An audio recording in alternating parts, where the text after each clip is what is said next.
Hey guys, so in this video I'll be going over 7 tricks or 7 tips that I have that you can use to make the most out of the AVS service. So this applies to you if you're a vendor on Amazon and you're currently subscribed to Amazon Vendor Services, also called AVS or SVS previously. For those of you who are new here, my name is Benjamin Bolshinsky. I used to work at Amazon in the AVS team for over 2 years, and now I run a company called Vendor Launch where we work with Amazon vendors to increase their purchase orders. So without further ado, my first tip is you want to be sure to track metrics. What gets tracked gets improved, I think the saying goes. So you want to be sure to track with the AVS PO confirmation rates, out of stock rates, sales, lead times. These metrics will help improve your Amazon business. But beyond that, you also want to track, and these are metrics that your AVS will most likely already track if they're a competent AVS.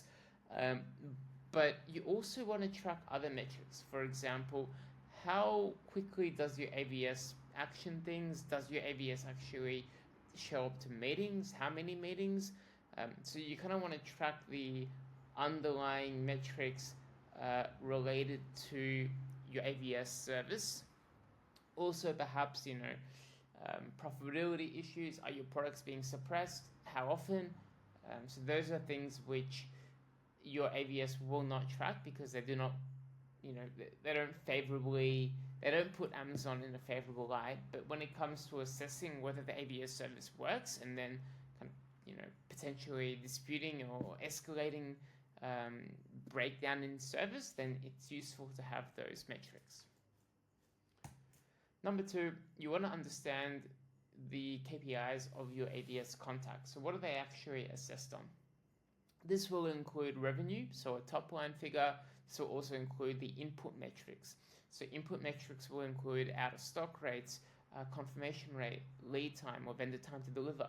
So you want to understand these KPIs and you want to be clear which KPIs fall within your vendor manager's role and which fall within AVS. So typically these input metrics are within the ambit of the AVS, but profitability or your net PPM is not the responsibility of the AVS. Instead, it is the responsibility of your vendor manager.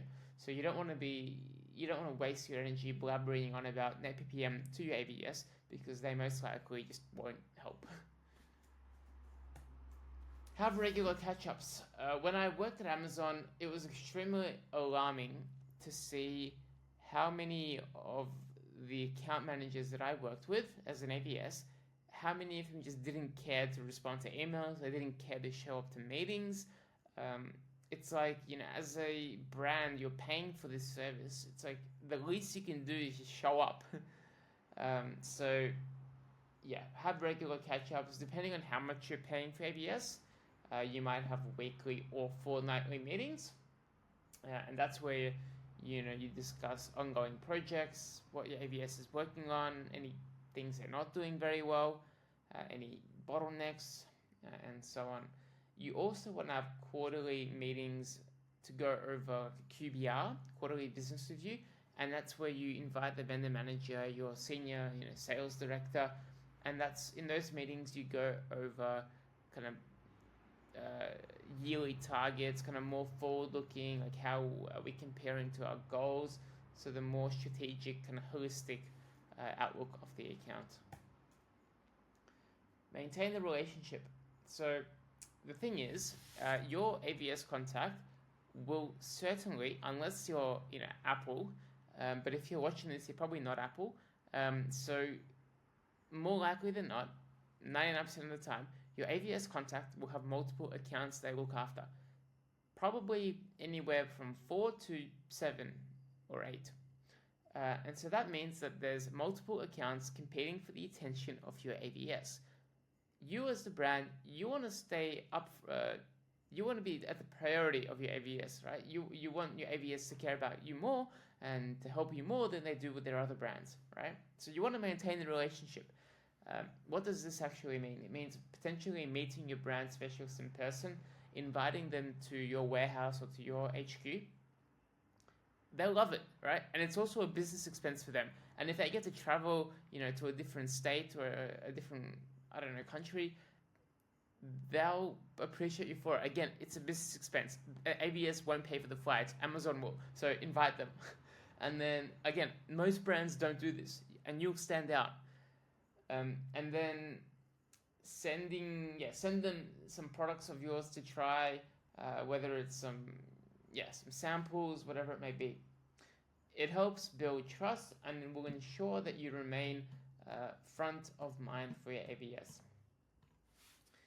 Not difficult, not that expensive. Again, you're sending them some free samples, but the ROI will be significant. Most brands don't do that. Next, advice number 5. So you want to set goals. Set quarterly and yearly goals. Make sure, again, to track performance in these business review meetings and keep your brand specialists accountable. But yeah, you need goals for each, most definitely for your top line revenue metrics. How much in sales we want to do for the year. Most likely the metric will be PCOGs, but also out of stock rates, confirmation rates. You want to have goals set in place for all of these metrics. So the next point is escalate to your AVS team lead if the work is not being finished. So it will happen where you might get an AVS which is not great.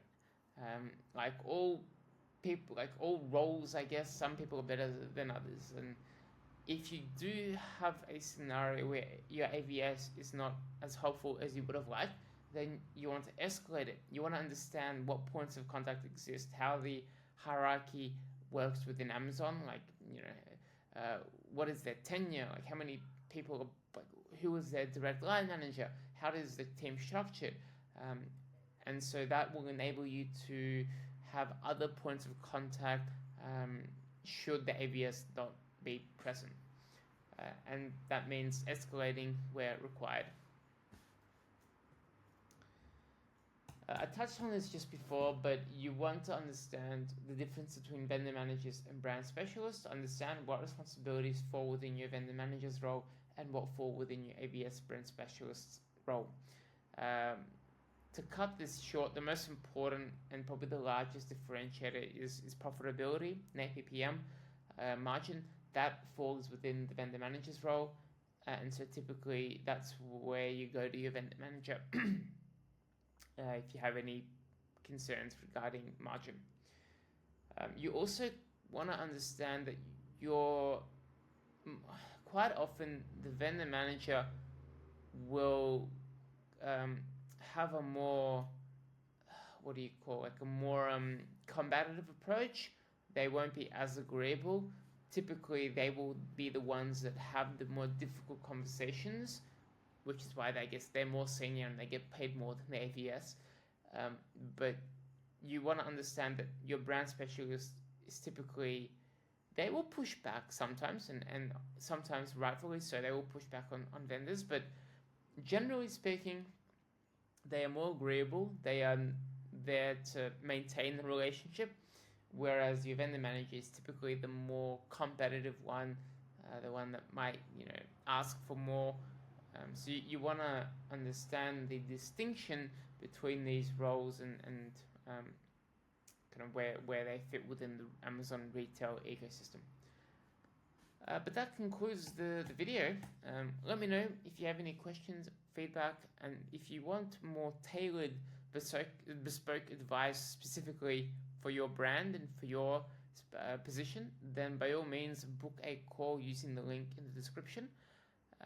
But otherwise, have a great day. Bye.